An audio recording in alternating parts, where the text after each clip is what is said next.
사실 저는 이제 처음에 시작할 때 네.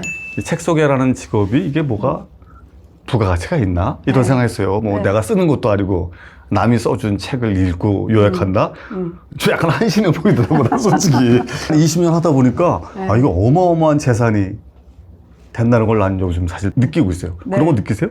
더. 그 책을 네. 독자들한테 소개하는 것도 굉장히 의미 있구나. 그렇죠. 그러니까 우리를 통해서 생태계에 어떻게 보면은 더 넓게 많은 사람들이 책에 관심을 가지고 또 읽는구나 하는 것들 그러니까. 많이 느낄 수 있고, 특히 우리는 경제 경영 네. 분야, 사회 분야 네. 많이 하잖아요. 그러니까 경영자분들이 많이 보는데 정말 뭐 좀 일조하지 않았을까? 그래서 이거 제안한 이유도 네네. 보니까 10년 동안 한 책을 보니까 너무 좋은 책이 많은데 다 죽어가고 있더라고. 근데 고 교수님 것도 보니까 너무 좋은 책이 많잖아, 우리가 볼 때는. 네네네. 근데 이거 그냥 네, 묻혀져 가는 기분이 지나가 너무 아깝다는 생각이 드는 거야. 그래서 나는 지금 장르별로 좀 네. 뽑아서 네. 이제 CEO나 아니면 뭐 리더들이나 팀장들한테 좀 소개하면 어떨까 해갖고 제가 한번 이런 거 한번 해보자고 좀. 안녕하세요, 고현숙입니다. 안녕하세요, 한근태입니다.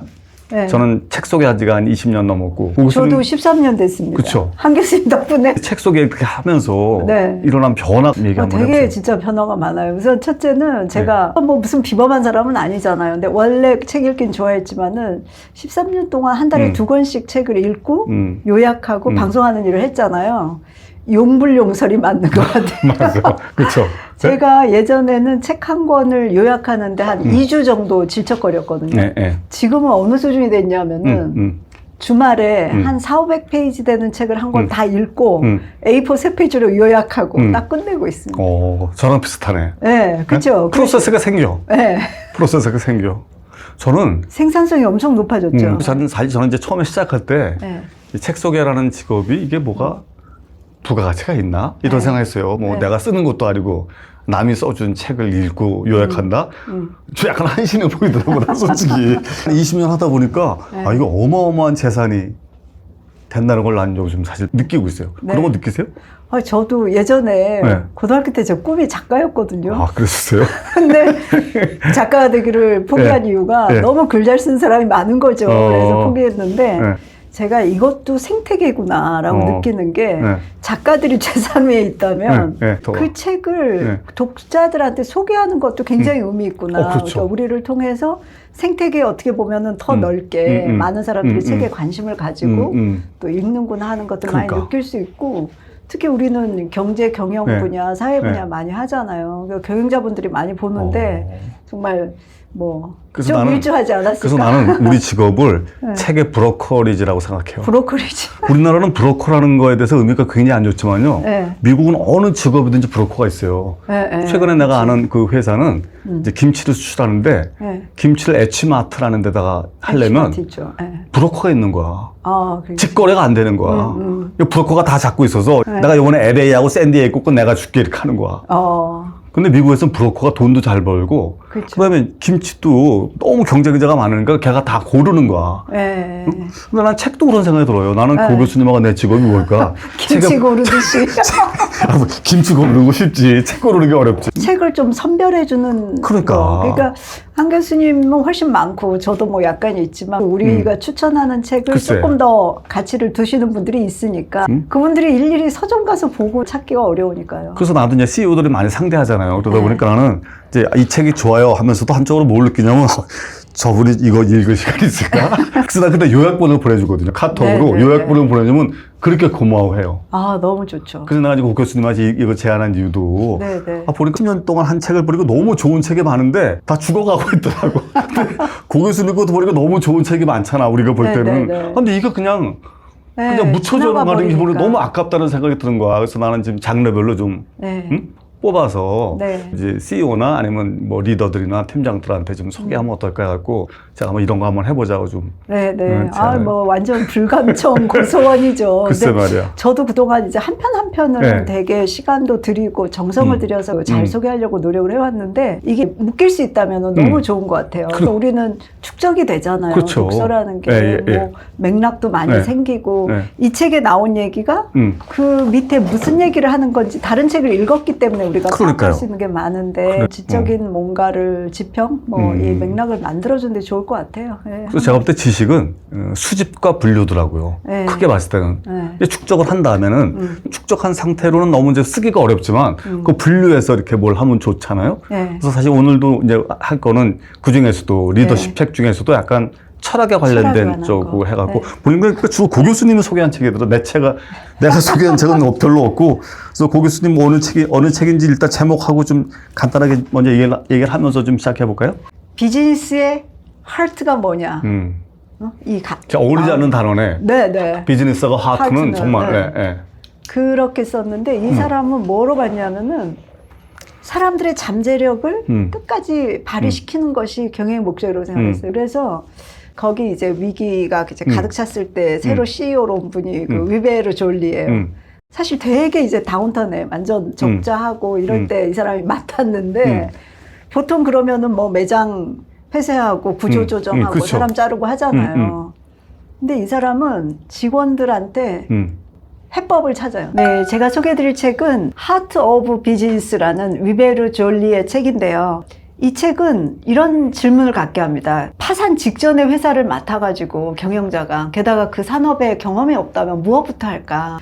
여기 베스트바이의 대표가 된 졸리는 사실은 굉장히 철학적인 관점에서 회사를 위기에서 구했습니다. 그 책이 바로 하트 오브 비즈니스인데요. 이 사람은 기업을 회생시키려면은 기업의 목적이 분명하고 사람의 잠재력을 거기에 쓰게 하는 이른바 휴먼 매직을 폭발시켜야 된다. 그래서 어떤 기업의 목적이라는 걸 생각할 때 경제학자 프리드먼은 기업의 사회적 책임은 이익을 늘리는 것 자체다라고 얘기했지만 졸리는 어떻게 생각하냐면은 그거는 이익이라는 거는 마치 인간이 건강을 나타내는 지표 중에 하나 체온인데 체온이 곧 건강은 아니잖아요. 이익이 곧 목적은 아니다. 이익은 그 기업의 상태를 보여주는 체온 같은 것에 불과하다라고 했기 때문에 그 생각을 가지고 많은 이제 토론과 참여를 합니다. 그래서 베스트바이가 직원들과 함께 내린 그 회사의 목적은 우리는 기술을 통해서 고객의 삶을 풍요롭게 해주는 것이다 라고 얘기를 하면서 이거를 더 깊이 있게 받아들여요. 그때 원래 베스트바이는 공급업체들이 뭐 애플, 삼성, LG전자, 마이크로소프트 등이잖아요. 근데 다 베스트바이의 오프라인 매장에서 물건 보고 온라인 쇼핑을 하는 그걸 쇼루밍이라고 그러는데요. 쇼루밍을 하던 상황인데 전략적 제휴 방법을 직원들의 그 잠재력을 통해서 만들어냅니다. 그건 뭐냐? 사람이 인간 에너지를 어떻게 폭발시켰느냐라고 보면은요. 회사가 어려워서 보통 직원들이 사기가 저하되잖아요. 사기가 저하되는데 그들을 안심시키면서 굉장히 투명하게 공유를 해요. 회사 상황을. 그리고 경영자들부터도 자기들의 휴먼, 진짜 인간으로서의 어떤 면모, 어려운 점, 고민하는 점을 다 드러내면서 사람이 먼저다라는 철학을 분명히 합니다. 그래서 직원들 모아놓고 일방적인 교육 훈시 안 해요. 이들이 한 거는 관리자들이 직원들과 1:1 대화를 하는 거예요. 1:1 대화를 하면서 같이 어려움도 공유하고 희망도 공유하고 그다음에 회의도 뭐 수익 창출 방법 무슨 이게 아니라 개인적으로 영감을 나누는 시간을 가져요. 내가 여기서 일하면서 보람을 느꼈던 순간이 어떤 때고 내가 학력이 낮았는데 이 회사에서 어떤 희망을 받고 가족의 어떤 문제를 해결했는데 이 회사가 이 잡이 나는 꼭 필요하고 이런 이야기들을 서로 나눕니다. 어떤 사람은 우울증으로 나락에 빠졌다가 회복한 얘기까지도 하게 됐어요. 그러니까 그런 일들이 그 조직 곳곳에서 일어나니까 유대감이 생겨납니다. 유대감이 생겨나서 그 안에서는 뭐 잘난 척하거나 남 험담하는 문화가 좀 사라지면서 하트로 얘기할 수 있는 단계 이렇게 되니까 직원들이 정말 그 마음을 다해서 아이디어도 내고 할 수 있었다는 거. 그래서 가장 최고의 아이디어 중에 하나는 비용 절감을 위해서 반품 프로세스를 개선하는 건데 그런 것들도 다 일선 직원들이 만드는 거죠. 이런 것들은 직원들을 위해서 이제 회사가 하는 거에 대해서 주주들은 어떤 입장을 가질까라고 질문할 수가 있는데요. 거기에 대해서 이 저자는 이렇게 얘기하고 있어요. 주주들은 단기 수익이 희생되는 거를 용인하지 않을 수도 있다. 근데 다만 그 단기 수익이 어떤 장기적인 전망을 갖고 있다면은 이런 걸 통해서 어떻게 회생시키겠다는 것만 공유가 된다면 주주들은 충분히 참고 기다릴 수 있더라. 그래서 기업의 목적의식과 휴먼 매직을 결합한 아주 좋은 책입니다. 베스트바이가 양판점이잖아요. 그렇죠. 양판점이니까 뭐 사실 사양길에 접어들었다 하는 데인데 거기 이제 위기가 이제 가득 찼을 때 새로 CEO로 온 분이 그 위베르 졸리예요. 그리고 그 사람이 쓴 책이 하트 오브 비즈니스. 그러니까 비즈니스의 하트가 뭐냐. 어울리지 않는 단어네. 네네. 비즈니스가 하트는 정말. 네. 네. 그렇게 썼는데 이 사람은 뭐로 봤냐면은 사람들의 잠재력을 끝까지 발휘시키는 것이 경영의 목적이라고 생각했어요. 그래서 사실 되게 이제 다운턴에 완전 적자하고 이럴 때 이 사람이 맡았는데 보통 그러면은 뭐 매장 폐쇄하고 구조조정하고 사람 자르고 하잖아요. 근데 이 사람은 직원들한테 해법을 찾아요. 직원들한테. 그게 무슨 말이에요? 일단 직원들한테 그거를 공유하면서 그 구조조정이라든지 급여 인하는 최후의 수단이다. 그런 건 안 쓴다. 우리가 능력이 있으니까 우리가 우선 이 회사를 회상시킬 수 있는 매출 상승의 그거를 찾아보자라고 제안을 하는데 문제는 그렇게 하면은 다 하기 싫은 그 토론하는 거 같잖아요. 근데 이 사람의 정말 남다른 점은 뭐냐면 다 한 사람의 인간으로서 왜 자기가 이 베스트바이에 와서 일하는지를 쉐어하게 하는 거예요. 왜 네가 베스트바이를 다니냐? 다니는 거에 개인적인 의미들 있잖아요. 아, 개인적인 의미. 그러니까 뭐 자기는 예를 들어서 중학교 겨우 나왔는데 뭐 어머니 아프셔서 이거 하기 위해서 나와서 다니다가 지금 이렇게 왔다. 또 어떤 사람은 뭐 애 학원비 때문에 뭐 많을 거 아니에요. 다 다르겠죠. 다른데 그거에 굉장히 인간적인 스토리들을 공유를 해요. 그 팀 내에서. 그러고 나니까 이 베스트바이라는 그 회사에 우리가 뭐 직원으로서 뭐 해야겠다라는 거 이전에 하트가 생기는 거야. 아, 이게 소중한 일터구나. 또 이거를 좀 뭔가 다른 사람한테도 인스파이어가 되잖아요. 차별받았던 사람, 뭐. 또 이걸 통해서 뭐 좀 돈을 모아서 보람을 느꼈고 결혼한 사람 얘기 이런 것들을 하면서 그게 먼저라는 거예요. 아, 인간적으로 이제 먼저 이 일터의 의미를 먼저 찾고 나서야 그 다음에 매출에 대해서 해달라. 그러니까 마음을 먼저 움직이라는 거네. 네네. 저는 그 얘기 들으니까 그 리노 공업 생각이 나네요. 아, 리노 공업. 네. 그 주가 계속 올라가죠. 네, 근데 왜 그 생각이 나냐면 보통 회사는 환영회는 열심히 해주잖아. 새로 임원이 와거나 팀장은 막 하지만 나갈 때는 말 없이잖아. 사라지잖아요. 어느 날 갑자기 난 옛날부터 그분 왜 저렇게밖에 못 내보낼까. 응? 근데 저걸 보면서 후임자가 저게 내년도에 내 모습이라고 생각하면 일할 맛이 날까? 아니 어떻게 내보내는 사람을 저렇게 최근에 제가 어떤 회사 하는데 거기 전무가 되게 이제 뭐 유능했던 사람인데 그냥 어느 날 없어진 거야. 그래서 난 물어봤더니 그냥 잘린 거야. 그래서 내가 뭘 왜 안 하냐 이러는데 결국 안 했어. 나가지 6개월이 됐거든요. 근데 리노는 어떻게 하냐면 리노공업 사장이 이채원 회장이 되게 현실적인 사람이야. 아, 취직시킨 걸로 됐지. 취직됐는데 승진했는데 뭐 지들이 알아서 하는 거지 뭘 환영하냐는 거야. 들어왔을 때는 들어왔을 때는 취직시켰잖아. 그럼 됐지 뭘 그 밥까지 사줘. 약간 이런 식이야. 하지만 나가는 건 다르다는 거야. 다르지. 그래서 자기는 나갈 때 온갖 정성을 다한대요. 그래서 최근에 자기가 무슨 이제 거기 약간 조립하는 회사니까 60만 원 아줌마 둘이 은퇴를 했대요. 근데 은퇴할 때는 정말 어마어마하게 해준대. 강당에 전 직원 다 모으게 하고 퇴임 임원까지 다 불러내는 거야. 그다음에 여러 가지 행사를 하는데 뭐 꽃도 전해주고 뭐 하는데 이제 금일봉도 주고 이제 막 이제 별걸 다 한대. 근데 그 중에 꽃이 뭐냐면 퇴임사야.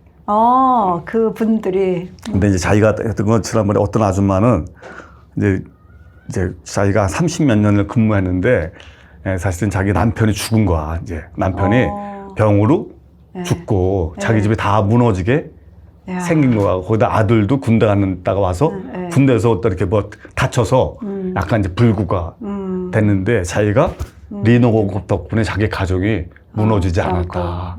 그런 얘기를 이제 막 얼마나 눈물 나는 그러니까 스토리예요. 막 그런 얘기를 나누는 거야. 그게 의미잖아. 하트를 움직이는 그게 거잖아. 의미죠. 그게 의미죠. 그리고 나갈 때 줄을 쭉 서서 차까지 쫙 이걸. 도열해서 회장님이 나와야 하는 거를 회임 아주머니한테 그러니까 그게 그런 거잖아. 하트. 그게 네. 직장마다 다른 의미가 다르잖아. 네. 똑같은 거네. 똑같아요. 베스트 바이랑. 여기는 그게 성과도 나온 게 네. 그분들이 매출을 일단 완전 급전직하로 떨어지는 거를 멈추고 올리는 거에 우리가 최선의 힘을 다해보자. 그리고 비용을 이제 비효율을 해보자는데 실제 노력하니까 매출 감소가 멈춘 거예요. 아, 계속 떨어지게 하다가. 이렇게 되다가 이제 이 정지. 이때 또 엄청 축하를 해. 우리가 해냈다. 해냈다. 그렇지. 그 다음에는 지금 이 온라인 뭐 아마존부터 다 사람들이 샵에 가서 물건 구경만 하고 다 온라인으로 구매하는 거를 어떻게 해결할지를 아이디어를 다 얘기내라고 한 거예요. 근데 진짜 끝내주는 아이디어들이 나와요. 첫째는 샵인샵이라고 해서 베스트바이는 매장이 많잖아요. 삼성도 있고 LG도 있고 다 있잖아요. 삼성전자, LG전자, 심지어 아마존까지 거기에 또 입점해 있어요? 입점을 해요. 그래서 뭐 렌트도 내고 거기 점원 비용, 교육 비용까지 다 내죠.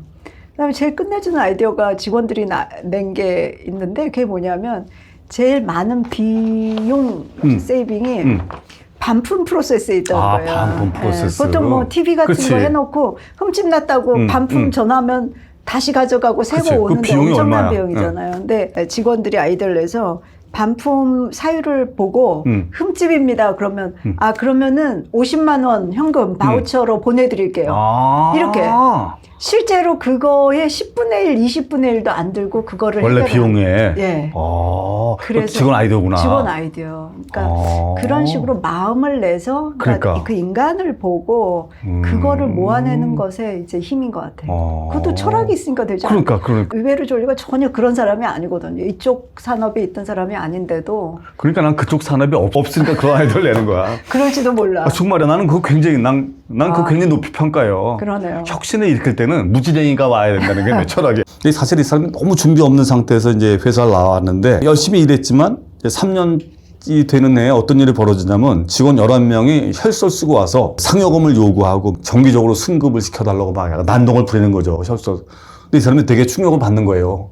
경영자의 철학 관련돼서 좀 제가 소개하고 싶은 책 중에 하나는 이나모리 가조가 쓴 그 사장의 돌이라는 책입니다. 아시다시피 이나모리 가조는 일본 경영의 신중에 한 사람이죠. 마쓰시다 고노스케, 혼다 소이치로 해갖고. 이분은 보면 이제 사장이 되고 싶어서 사장이 된 게 아니고 조그만 회사에 취직을 해서 포스테라이트라는 그런 어떤 이제 신소재를 개발을 하죠. 근데 신소재를 개발해서 이게 장사가 잘 된 거예요. 그래가지고 이제 히다찌라는 회사에서 주문을 왕창 냈는데 무능한 상사가 와서 이 사람을 배제시키죠. 개발자를 배제시키니까 이 사람이 열받아가지고 퇴사를 하는데 8명이 쫓아나옵니다. 그게 이제 오늘날의 이제 이제 교세라가 된 그런 거죠. 근데 사실 이 사람이 너무 준비 없는 상태에서 이제 회사를 나왔는데 열심히 일했지만 3년이 되는 해에 어떤 일이 벌어지냐면 직원 11명이 혈서 쓰고 와서 상여금을 요구하고 정기적으로 승급을 시켜달라고 막 난동을 부리는 거죠. 혈서. 근데 이 사람이 되게 충격을 받는 거예요. 내가 너무 아무 생각 없이 사장이 됐구나. 이렇게 계속 회사를 나갈 수는 없다 해서 이 사람이 그때 처음으로 내가 어떤 철학을 가지고 사장을 할 것인가를 그때 생각을 해서 쓴 게 이겁니다. 그래서 거기 보니까 한 2가지 정도가 있는 거예요. 넘버 1이 뭐냐면 일단 올바른 철학을 가져야 되겠다. 그렇죠? 그래야지 제대로 된 판단을 한다. 철학이 없으면 엉뚱한 판단을 해서 개인과 조직을 위험에 빠뜨릴 수 있다 이런 생각을 많이 합니다. 두 번째는 어떤 사업의 결과 같은 게 있을 때 이 사람은 3가지의 함수로 생각하더라고요. 사고방식 곱하기 열정 곱하기 능력. 그렇죠? 이 3가지가 합해졌을 때 이제 결과가 나오는데 이 중에서도 이 사람이 제일 생각하는 거는 사고방식이에요. 이 사람은 사고방식은 플러스냐 마이너스냐 둘 중에 하나라는 거예요. 아무리 열정과 능력이 있어도 사고방식이 마이너스면 완전히 마이너스고 사고방식이 긍정적이면 플러스고. 마지막 철학은 뭐냐면 리더가 재능을 자기만을 위해서 쓰는 거는 그건 죄악이다. 리더는 자기의 재능을 그렇죠? 직원을 위해서 사회를 위해서 써야 된다. 이게 이 사람이 이제 교사라를 만든 3년 차에 그렇죠? 만들어서 좀 오늘날에 어마어마한 정말 기업이 됐는데 난 그 중에 하나가 난 이분이 만든 그런 철학적 내가 오늘날의 교사를 만들었다. 철학이 그만큼 중요한 이유다. 라고 제가 생각하는 그런 이유가 되겠습니다. 45년 연속 흑자를. 안녕하세요. 고현숙입니다. 안녕하세요. 한근태입니다. 그 철학이 있는 기업은 DM이라는 유럽 최대 드러그 스토어의 그 창업자가 쓴 책입니다. 근데 이 사람은 굉장히 승승장구하다가 어느 날 굉장히 그 근본적인 질문을 받아요. 그건 바로 기업이 당신을 위해서 존재하는가, 당신이 기업을 위해서 존재하는가, 또 직원이 기업을 위해서 존재하는가, 거꾸로 반대가 맞는가, 이런 질문들이었어요. 근데 그 생각을 계속 하다 보니까 또 근본적인 질문에 다 가다는 거예요. 그건 뭐냐면 인간이 수단인가 목적인가 라는 질문으로 이어졌던 거죠. 그래서 깊이 생각하면서 인간은 절대 수단일 수 없고 목적이다. 그렇게 생각을 하게 되니까 이 사람이 원래 대학도 안 나온 사람인데 그때부터 책벌레가 됐습니다. 책을 엄청 많이 읽으면서 뭐 인식론에 대한 공부라든지 철학을 많이 공부해요. 그러면서 그 회사인 DM이 무엇을 위해 존재하는가라고 하는 그 질문을 가지고 토의하면서요. 결국은 직원들이 발전할 수 있는 조건을 만들기 위해서 존재한다. 우리가 치약을 팔든 타이어를 팔든 상관없이 우리는 인간으로서 발전하는 것이 목적이다. 이렇게 철학을 정리합니다. 그래서 경영 원칙도 모두 서로에게서 함께 배우고 인간으로 대하고 성장을 인정하자. 이렇게 됐고, 상사는 직원에게 지시하는 역할이 아니라 질문하는 역할을 하게 돼요. 경영진은 좋은 대답을 하는 사람이 아니라 올바르고 흥미로운 질문하는 사람이라야 된다. 이렇게 정의를 했고요. 성과급 제도도 없앱니다. 너무 사람을 수단화한다라고 생각하기 때문에. 그 수습사원이란 말도 존재하지 않아요. 수동적으로 배울 수 없다는 거예요. 자기가 배우려는 의지가 있어야만 배우는 것이기 때문에 서로 일속에서 배우는 기간을 가지고 독자적으로 해결해 나가면서 배우도록 한다. 고객에게도 인간적으로 대하기 때문에 이들은 뭐라고 원칙을 세우냐면요. 국수 대신 행복을, 잡동사니 대신 사랑을 구매하게 하자.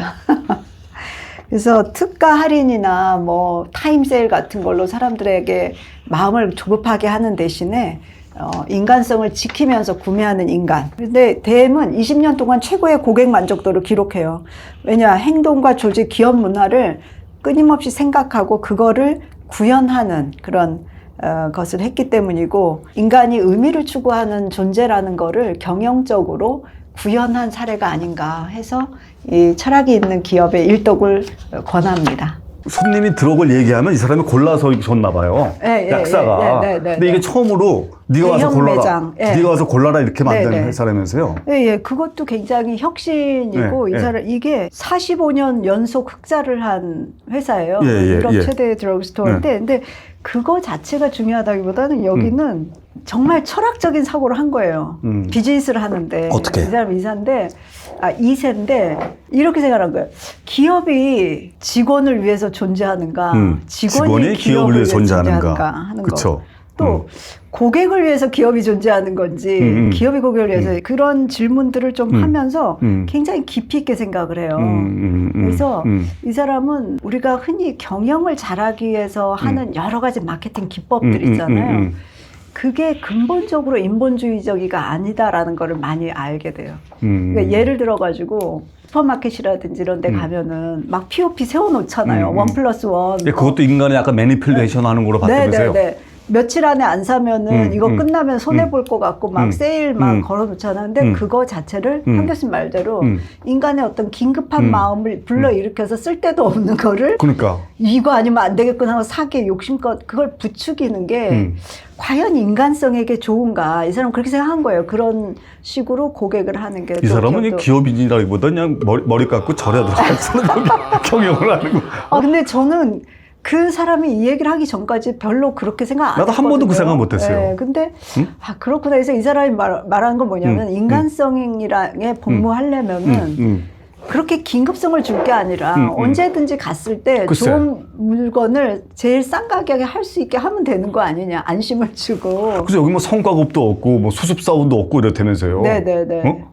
그래서 직원들도 인간으로서 대한다. 고객을 인간으로서 대한다. 근데 수습사원을 뽑으면은 수습기간이니까 급여도 덜 주고 너희들은 우리가 가르치는 대로 배워라 하지만 여기는 수습사원 대신에 배우미라는 그 학생 같은 근데 그 방법이 철저히 자기가 자기한테 필요한 것들이 뭔지 찾아다니면서 배우는 거예요. 야, 그리고 근데 거기 총론은 쉽지만 강론은 어려울 것 같은데. 근데 거기에 제일 인상적인 게 그 POP에 네. 왜 할인마트 가면은 every day low price 무슨 뭐 최저가 보상 이런 거 써 있잖아요. 거기에 이 사람들이 이렇게 써놨어. 여기서 나는 인간이고 여기서 나는 구매한다. 여기서 나는 인간이고 여기서 나는 물건을 구매한다. 구매한다. 근데 네. 그게 파우스트의 마지막 기절에 나오는 그건데, 그러니까 얼마나 이게 심오해요. 인간성이라는 걸 보여주는. 그래서 인간으로서 구매하도록 하는 그런 건데, 그 운영에도 아까 말씀하신 그러니까. 대로 그런 게 많이 녹아져 있고, 정말 배울 만하다. 근데 정말 철학이 무슨 가치가 있냐 하지만은 그게 제일 파운데이션이잖아요. 아까 난 그 세 가지 질문 있잖아요. 기업이 네. 당신을 위해 존재하느냐? 네. 당신이 기업을 위해 존재하느냐? 네. 직원이 기업을 위해 존재하느냐? 기업이 네. 직원을 위해 존재하느냐? 존재하느냐. 고객이 기업을 위해 존재하느냐? 아, 그런 질문 보면서, 야, 그러면서 나는 그런 생각을 해본 적 있어요? 별로 없죠. 그렇잖아요. 네. 근데 한국 기업 중에서 이런 거 생각하는 기업인이 몇 분이나 있을까? 이런 그러니까요. 생각은. 근데 이게 45년 동안 한 번도 적자 본 적이 없다면서요. 예, 45년 동안 적자가 없고 유럽 최대에 이 들어왔어요. 유럽에서는 되게 유명한 회사더라고. 댐이라는 회사가요. 예. 근데 난 이거 보면서 약간 코스트코 생각이 났어요. 아, 코스트코도 굉장히 철학이 있는 회사. 그거 그렇죠. 알고 계시죠? 네네네. 적정 그 이윤만 하고 그러니까 다 고객한테 우리는 이 돌리잖아요. 극대화를 항상 생각하잖아요. 제가 회사 다닐 때 네. 맨날 수익의 극대화 뭐 이런 거 했잖아요. 무슨 뭐 마른 수건도 짜라 뭐 이런 식의 맨날 들어오는데 여기는 뭐 수익이 너무 높으면 오히려 안 된다며. 코스트코는요. 예. 그것만 딱 지키고 그만한 가치를 고객에게 돌려줘. 고객과 공급업자겠죠. 근데 한 번도 생각해보지 못한 주제예요. 네. 그게 롱런, 지금 같은 온라인 쇼핑 시대에 네. 그런 코스트코 그 비즈니스가 살아남는 그러니까. 거는 그거 아니에요. 난 사실 맨 처음에 코스트코 같은 회사 들어왔을 때 막 들어가면 거기 막 아니 그 창고형이지. 창고 같잖아. 창고형. 그리고 물건도 불친절하게 돼 있잖아. 다 네, 박스째 네, 있고 그다음에 그 주차하기도 어렵고 그러다가 아씨 이거 뭐야 하는데 네. 나중에 알고 봤더니 그게 그런 철학이 있더구만요. 그러니까, 네, 그러니까 네. 싸게 살려고 별짓을 다 하잖아. 막 네, 네. 대량으로 구매하고 뭐 하고. 현금으로 사게 하면 싸게 해주고 그러면 이게 철학하고 전략하고 이게 그냥 한방 행동률이 쫙 됐다는 생각이 드는데 댐도 약간 그러네. 네네. 그 가장 기본, 아까 제가 인간성이라고 얘기했는데, 밑바닥에는 인간을 발전시킨다예요. 그러니까. 직원도 여기 오면 발전한다. 음. 우리도 사람들을 발전시키기 위해서 있다. 그래서 그 아까 괴테 파우스트에도 그런 거 있거든요. 노력하고 애쓰는 자에게 구원이 있다라는 건데 여기도 좀 자신을 발전시키는 게 우리 기업의 목적이다라고 본 거예요. 고객도 그렇고 직원도 그렇고 경영자 자신도.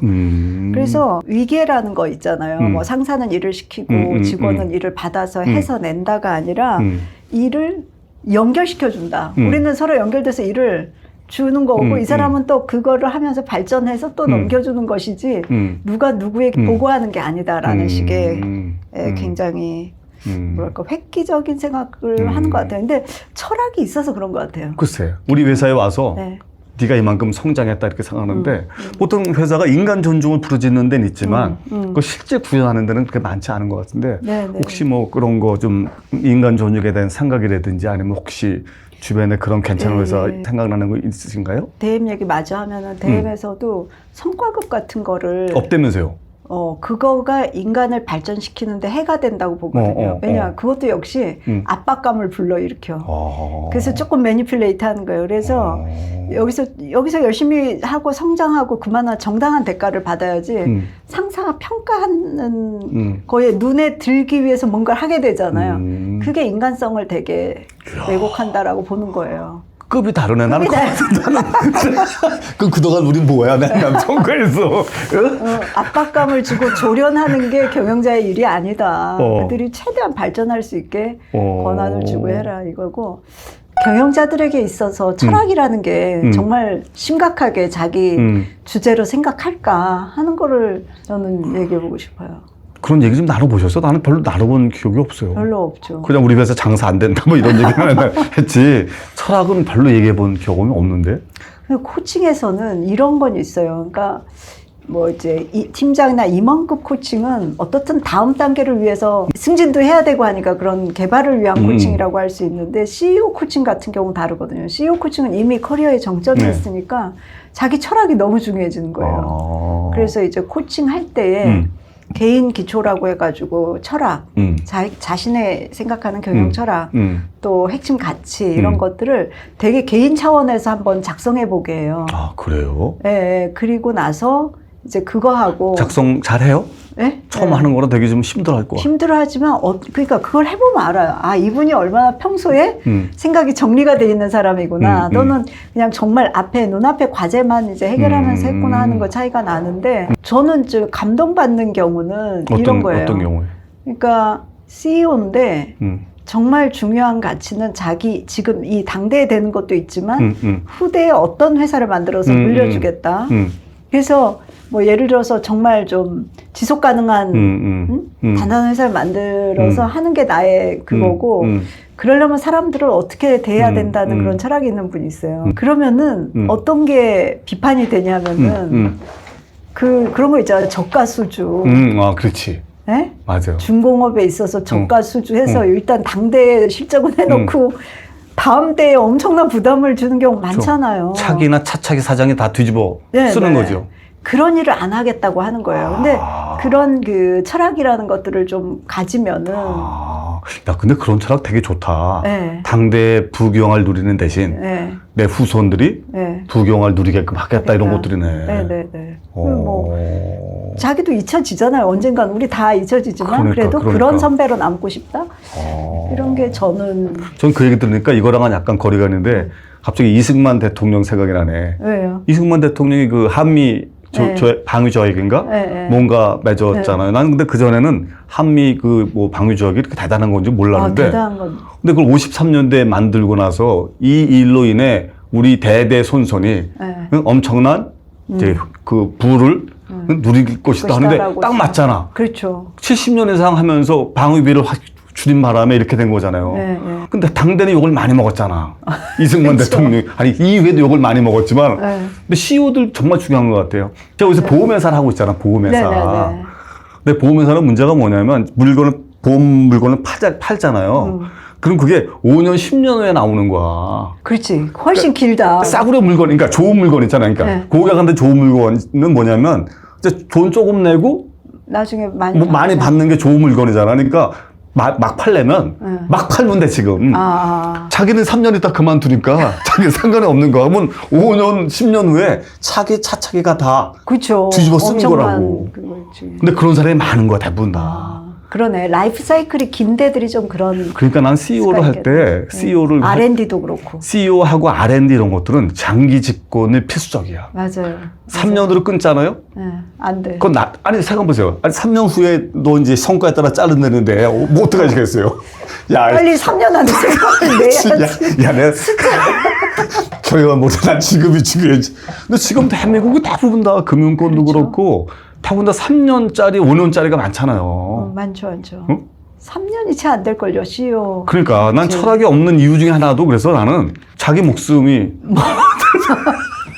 너무 목숨이 경각에 달려서 철학 따위보다 생존이. 그러니까 난 요새 그런 생각을 많이 했어요. 아니 한국 사람이 이상한지 아는데 왜 우리는 철학이 있는 CEO가 별로 없을까? 대한민국 CEO들은 주로 이런 철학이더라고. 뭐 돈 되면 다 합니다. 이런 철학이잖아 사실은. 그러니까. 근데 그게 사람이 나빠서 그런 게 아니고 난 그게 평가제도하고도 연관되지 않을까라는 생각이 좀 많이 해요. 근데 어떤 질문을 던지면 좋을까? 난 이런 질문 던지면 좋을 것 같아, 일본. 이제 우리 친구들 봐도 지금도 부자인데 자꾸만 더 돈을 벌려고 뭐 주식 투자하고 막 이래서 내가 뭐라 그러거든요. 야, 그 정도 벌었으면 됐지. 너 더 벌어서 뭐 하려고 그래. 목적 의식 없이 계속 더 이제 돈을 벌려는 것 같거든요. 그래서 나는 이제 CEO들한테 그런 거 좀 물어보고 싶어. 어떤 질문 하면 좋으실까요? 지금 잘 벌고 계십니까? 어느 정도까지 회사를 확장하는 게 키우고 싶습니까? 그 다음 목적지가 있습니까? 근데 그건 개인과 조직에 다 해당하는 것 같아요. 예를 들면 얼마까지 벌고 싶으세요? 라든지 번다면 어떻게 하고 싶으세요? 그런 거 있으세요? 버는 거를 목표로 해본 적은 없어가지고. 근데 진짜 중요한 질문이에요. 왜냐면 얼티메이트 퀘스천이잖아요. 끝까지 가다 보면 그러니까. 결국 뭐지? 그래서 코칭에서도 진짜 중요한 질문은 나에게 성공이란 무엇인가예요. 그렇죠. 나에게 성공이란 무엇인가를 정의해보는 그 개인 삶의 철학이라고 할 수 있겠죠. 뭐 진짜 돈을 많이 버는 것이 성공인지, 뭐 남들한테 눈에 보일 때 그러니까. 뭐 폼나게 보이는 게 성공인지. 그러니까 나 요즘 이제 그 플랫폼 그 회사도 그런 생각이 들잖아요. 네. 아니 그래도 기여를 많이 하는 회사거든. 내가 볼 때는 엄청 기여를 했는데 신화지. 왜 저런 일이 벌어졌을까? 아마 내가 볼 때 목적지가 분명하지 않고 이제 성장 위주로 막 하다 보니까 네. 매니지먼트 중에서 그런 일을 벌인 것 같거든. 내가 볼 때는 뭐 네. 의도한 게 아니고. 근데 그게 이제 어찌됐건 철학이 명확하지 않거나 철학이 있더라도 그게 아래까지 네. 전파가 되지 않으면 어디선가 사고가 네. 날 것 같거든요. 전 그러면서 옛날에 그 리더십 센터에서 그거 했잖아요. 맨날 팔순잔치 때 듣고 싶은 이야기. 난 그게 되게 좋은. 팔순이 되었을 때 거기 초대된 사람들로부터 듣고 어떤 싶은, 찬사를 그러니까. 듣고 싶으냐. 돈만 많은 사람이 되고 싶냐. 돈도 많은 사람이 되고 싶으냐. 뭐 있을 것 같아서. 그러니까 생각을 해보니까 지금 말씀하시면서 들으면서 생각난 건데, 그러니까 하나는 시점으로 그렇죠. 후대에 걸쳐서 또 뭐 미래의 찬사 이런 것도 얘기할 수 있겠는데, 또 하나의 그 철학을 생각할 때 중요한 게 이해 당사잖아요. 시스템 전체. 그러니까 나에 관한 게 아니잖아요. 철학이라고 그쵸. 했을 때. 철학은 나에 관한 게 아니죠. 아니죠. 네. 그러니까 뭐 생태계라든지 또는 우리 조직 전체라든지 뭐 공급업체를 포함한 전체. 그쵸. 이렇게 가니까 목적이 있는 경영, 거기서도 얘기하는 게 ESG 리더십 얘기가 나오는데 왜 ESG냐고 하면은 기업의 목적이 뭐냐를 논할 때 이 사회 속에 이 기업이 왜 있어야 되느냐라고 거에 대한 답이고, 결국은 그렇게 보면 그런 시스템적인 관점, 사회에 어떤 영향을 미쳐야 되고, 공급업자들에게 어떤 영향을 미쳐야 되고, 고용에 어떤 영향을 이렇게 보는 거거든요. 그래서 철학을 생각하면은 확실히 넓어진다. 시스템을 생각하게 근데 되고. 그건 저한테 유대인들이 그거 되게 잘하잖아요. 공동체 안에 가난한 사람이 없게 하자는 게 그 유대인들의 핵심 철학이잖아요. 근데 우리도 보면 경주 최부잣집 그거 보면 부자들이 3대 이상 못 간다고 그러잖아요. 뭐 부부 3대라고 그러는데 경주 최부잣집은 12대를 갔더라고요. 300년을 가는데 그 보면 5가지가 있더라고요. 예를 들면 과거는 보되 이제 진사 이상은 하지 않는다. 그러니까 이게 명예나 권력까지 쫓으면 위험하다라는 게 넘버원이고, 두 번째는 만석 이상은 모으지 마라. 그 이상은 사회에 환원하라는, 그러니까 그걸 정해놓은 거잖아요. 바텀 라인을 정해놓은 거는 그것도 되게 중요한 것 같아. 그렇지 않겠어요? 세 번째는 흉년에 남의 논밭을 사지 말아라. 사지 말라는 거. 그렇잖아요. 남한테 피눈물을 흘리게 하면 안 된다는 거잖아. 그렇죠? 근데 우리가 보면 골목상고까지 막 이제 하고. 침해하는 게 결국 그거잖아. 그냥 콩 묻은 도구까지 다 그냥 긁어 먹자는 거니까. 그렇죠? 네 번째는 과객을 후하게 대접하라. 그 이유는 그런 사람한테 좋은 정보가 나온다. 라는 거고, 마지막은 백내 안에 굶어 죽는 사람이 없게 하라. 이런 거 다 보면 자기만 생각한 게 아니고 그런 사회에 기반을 생각한 것 같아. 경주 최부자도. 근데 노블리스 오블리주. 글쎄, 근데 우리는 아직 그게 좀 약한 것 같아. 없죠. 그쵸. 그 말씀 듣다 보니까 진짜 연결이 돼 있다는 생각이 들었는데, 며칠 전에 제가 한 교수님한테 그 양평 매덩골에 정원 만든 사람 얘기했잖아요. 맞아. 근데 그분의 어머니가 그 경주 최부자 댁 딸이야. 그래? 그래서 지금 그날도 얘기했어요. 왜 가더니 정원을 만드는데 철학 정원을 만들려고 생각을 했느냐라고 했더니 그 얘기를 하는 거예요. 어머니가 경주 최부자 댁의 그 따님이고. 그래? 네네. 그래서 거기도 그 정원인데 니체. 예, 철학. 그리고 뭐 성리학 이런 것들을 구현하는 정원을 하는데, 그래서 단지 그냥 뭐 알록달록 꽃이 아름답게 사계절 핀다라는 것이 아니라 철학이 들어가니까 그러니까. 벌써 품격이 다른 거예요. 사색하게 되고 나만이 아니라 우리 전체를 돌아보게 되고. 근데 나는 그게 무슨 이제 비단 무슨 기업의 문제뿐이 아니고, 그래서 우리 청문회 같은 거 하다 보면 뭐 대법관 후보자니 뭐 무슨 후보자니 다 무슨 땅 투기하고 막 그런 거 많이 했잖아. 이상하게 우리는 전 국민이 돈이 된다면 다 그냥 그러니까요. 그래서 이건 약간 교육적인 측면에서 어렸을 때부터 뭔가 좀 이걸 가르치는 게 되게 중요하다는. 그러니까 우리도 너무 먹고 사는 문제, 그러니까. 예만 초점을 맞춰 시대에 살았잖아요, 우리도. 아, 그렇지. 그렇죠. 근데 정말 철학을 생각하게 하는 게 필요하고, 그 회사도 조직도 정말 진심을 담아서 그냥 우리 왜 사원 이런 게 아니라 진심 어린 어떤 무엇을 위해서 이 회사가 존재하는가에 대한 거를 할 필요가 있죠. 그러니까. 그래서 뭐 존재 이유인 것 같아. 철학을 존재. 한마디로 얘기하면 내가 여기 왜 있지? 왜 있어야 하는 거? 회사 입장에서도 우리 회사가 왜 있어야 되지? 없어져 줄수록 도움이 되는 회사가 많아. 그렇잖아. 아니 그렇잖아.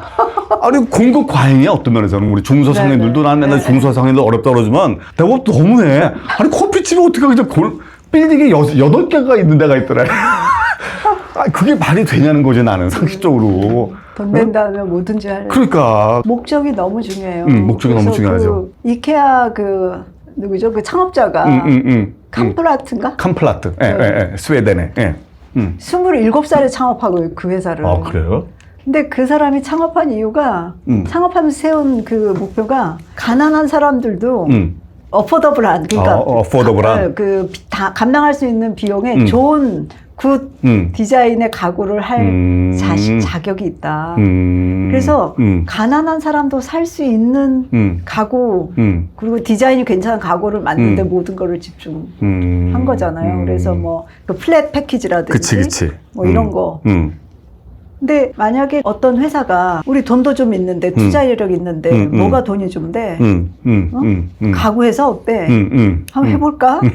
이랬다가는 못 살아남는다는 거죠. 왜냐하면 그 사명, 아까 말씀하신 그 사명이 분명해야 길게 가는 뭐 어려움도 이겨내고 그 일관된 게 있는데 이거 좀 기회 있을 것 같은데 이렇게 들어갔다가는 금방 끝난다. 마스도 철학이 되게 있는 회사라고. 맞아요. 그 회사가 철학 중에 하나가 뮤추얼 인터레스트인가? 그러니까 상호 이익이 되게 하는. 그러니까 거기는 이제 업체하고 관련을 많이 하는데, 그래서 난 이게 그 사장님한테 들었던 얘기인데, 이제 우리만 잘 되면 안 되고, 우린 보통 보면 이제 원가 절감한다고 해서 맨날 가격 후려치고 맨날 그런 걸 많이 하잖아요. 근데 그 회사는 그러면 안 된다는 게 그 사람의 철학이야. 근데 말이 중요한 게 아니고 행동이 중요하잖아요. 근데 실제 어떤 일이 벌어졌냐면, 거기가 이제 영업사원 때문에 그 영업용 차가 한 100대 정도 있대요. 영업용 조그만 차가 100대 정도 있는데, 그러다 보니까 어떤 렌트카 회사랑 계약을 해서 이렇게 하는데, 연말에 무슨 회의를 하는데, 우리가 지금 새로 신생 렌트카 회사랑 해서 얼마 정도 싸게 해준다고 그래서 자기가 이제 기존 회사랑 이제 계약을 안 하고 그 새로운 회사랑 하면서 연간 3억 정도의 비용 절감을 하게 됐습니다. 이렇게 이제 얘기를 했다는 거야. 근데 거기 있던 어떤 신입사원이 그거 우리의 철학과 안 맞지 않습니까? 하면서 이제 챌린지를 한 거야. 그 높은 사람한테 신입사원 나브레이가 그거 이상하지 않아요? 우리 맨날 뭐 상호 이익을 존중한다면서 그까지 3억 때문에 그 10년 이상 했던 업체를 자른다는 게 그거 이상하지 않아요? 그래서 거기서 디베이트가 붙어서 결국 그냥 안 하기로. 상호 이익을 지키기로. 야, 그거 보면 철학이 정말 중요한 거야. 그 저도 그 말스웨이라는 책 맞아. 소개했었거든요. 진짜 맞아요. 그 상호이익의 그 한 가지는 거기가 그 M&F 초콜릿이랑 그 스니커즈 이런 거 엄청 많이 만들잖아요. 몇 조 회사인데 포장지 회사도 안 만들어, 자기네는. 그러니까. 왜냐면 그 업체들이 먹고 살아야 되니까. 물류회사도 안 만들어. 우리 다 만들잖아. 물류회사, IT 회사 다 있잖아, 우리는. 그리고 포장을 굉장히 간소화하는 게 그 M&M이나 스니커즈 대용량 포장 보면 그냥 비닐을 하나에 딱 말잖아요. 그게 그 환경에 대한 영향을 최소화하는 거예요. 왜냐하면 사회 속에 있기 때문에 그 엄청 무슨 초콜릿 같은 거 가지고 엄청 그 과도 포장 쓰레기 많이 만들어내는데 맞으는 그게 정말 저는 스니커즈 그거 대용량 보면 비닐로 하나에 딱 들어있잖아요. 정말 그 워크더톡 말하는 근데 보면 우리는 대기업들이 다 갖고 있잖아요. 뭐 물류회사, 그쵸. IT 회사, 광고회사 다 갖고 있는데. 광고회사 심지어 그런 근데 나는 그게 기업만의 잘못도 아닌 것 같아.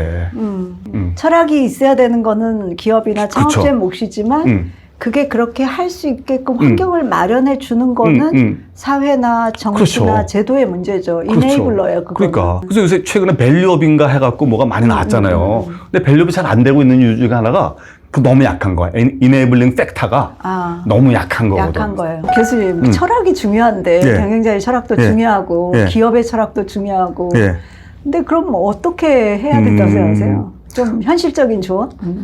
제가 이렇게 좀 철학 관련돼서 제가 생각을 좀 정리하고 막 이랬다 보니까 네. 철학은 훈련이고 윤리는 습관이다 이런 말이 있더라고요. 너무 좋다. 철학은 훈련이고 훈련이다. 윤리는 습관이다. 그러니까 습관이다. 그 얘기는 하루아침에 안 된다는 거야. 그렇죠. 경영자가 딱 됐다 짜자잔 하면서 갑자기 철학이 나오지는 않는. 어떤 철학이 나오지 않겠죠. 그러니까 그건 나는 젊었을 때부터 뭔가 그러니까 무슨 시그널이 있거나 책을 보거나 이러면서 한 건데 제 경우를 보면 그건 한 25년 전, 30년 전에 리더십 센터에서 네. 저는 그 팔순잔치 때 네. 넌 어떤 얘기를 사람들로부터 듣고 싶으냐. 돈만 많은 싸가지 없는 노인 얘기를 듣고 싶냐. 응? 근데 그때 사실 나는 그게 되게 작지만 신선한 충격이었거든요. 네네. 적어도 그때 쪽팔리는 할아버지는 되지 말자. 근데 그게 약간 씨앗 같은 거였던 것 같고 그러면서 거기다 이제 책 같은 게 막 얹어지는 것 같아요. 그러니까 시간이 걸리고 젊었을 때부터 해야 된다라는 게 제 생각인데 교수님 어떠세요? 저도 그렇게 생각되는 것 같아요. 그러니까 우리가 왜 철학이라고 하면 너무 추상적으로 여기고 뭐 나도 인류애가 있고 이렇게 생각하기 쉽지만 사실 그거 다 빈 껍데기고 그렇죠. 구체적인 상황과 내 상황, 내 처지에서 무엇을 중심으로 생각할 것인가 그 생각의 어떤 기초, 기반이 그렇죠. 되고 스스로 뭐랄까 셀프 토크이라고 그럴까 스스로 질문 던지고 답할 수 있는 어떤 것들이 되면서 축적이 되잖아요. 그러니까 그러려면은 제 생각에도 생각거리가 많아야 되고 숙론이라 그러죠. 의가 돼야 된다. 뭐 처음에는 답이 없을 수 있지만 그래서 내가 정말 무엇을 중시하는 인간이고 이렇게 깊이 생각할 수 있는 힘이 있어야 되는데 그러려면 많이 읽어야 된다. 그렇죠. 또 써보기도 해야 된다라는 그렇죠. 생각이 들어요. 혼자 생각은 깊어지기가 어렵기 때문에. 그러니까 책 읽고 사람들하고 얘기 나누고 혼자 생각 정리하는 게 되게 정리하고. 그래서 보면 철학적인 뼈대가 튼튼한 사람들이 있어요. 그 보면 그럼 나 어떤 생각이 드냐면 저 사람은 절대 무너지지 않을 것 같다 이런 느낌 들어. 저 사람은 실수할 가능성이 적다. 근데 위태로운 사람들 있잖아. 막 지금 막 뻐기고 다니지만 야, 이제 조만간 제가 아마 사고 칠 것 같다. 그렇잖아. 그렇죠. 그래서 어떤 사람은 그 철학을 평형수에 비유하더라고요. 평형수라는 거 아시죠? 네네. 그 세월호 무게 중심을 잡아주는 그래, 세월호가 사실 그 무너진 게 그 평형수 자리에다가 차를 실어서 무너진 거거든요. 중심을 못 잡아서. 근데 철학이 튼튼하면 평형수가 튼튼하면 너무 좋은 비유다. 쉽게 무너지지 않거든. 평형수. 근데 평형수 없는 사람 많아. 많죠. 돈 내는 일은 무조건 합니다라든지 사람 많은 곳에 난 무조건 갑니다라든지. 진짜 그러네. 평형수. 그러니까 철학이 구체적인 하나하나에 대해서 다 답을 주는 건 아니지만 그 중심을 잡게 해주는데 그 평형수라는 게 너무 좋다. 기업에서는 더 중요한 게 의사결정할 때 하나의 기준점이 됐잖아요. 예를 들면 이제 그런 게 있잖아요. 단기적으로는 돈이 되지만 약간 좀 도의적으로 위태로운 것도 이런 거 있을 때 근데 사장이 야 이 자식아 우리 회사는 숫자가 인격이야 자식아 이러면 야, 맞아 우리 숫자가 인격이지 그러면 알았어요 하겠지만 그렇지 않은 경우에는 사장이 야 돈이 돼도 가려서 해야지 이 사람아. 우리가 이렇게 사회 민폐 끼치는 일 하면 돼? 이러면 이 사람은 안 할 거거든요. 맞아요. 그러니까 그렇게 되려면 미리 그런 생각들이 자리 잡게 키워야 되는데 또 사회 전체적으로 야, 너 빨리 가서 네 자리 차지해 뭐 이런 식의 그거보다는 어떻게 하면 좀 남들 도와줄 수 있을까. 그래서 저는 방법론으로 저는 이렇게 같은 언어의 통일이 되게 중요하다고 생각하거든요. 언어의 통일, 생각의 통일. 근데 제가 이제 아시다시피 제가 몇 개 회사 그 북클럽을 하잖아요. 근데 북클럽을 하면서 느끼는 얻는 가장 큰 소득이 뭐냐면 언어가 통일되고 생각이 통일되는 거야. 그렇죠. 근데 우리가 책을 선정할 때는 그 매니지먼트의 철학이 분명하게 들어가거든. 네, 그렇죠. 그래서 최근에 현금의 재발견이라는 책을 이제 그걸로 하는데 이 사람 생각은 명확한 거야. 거긴 그런 거거든요.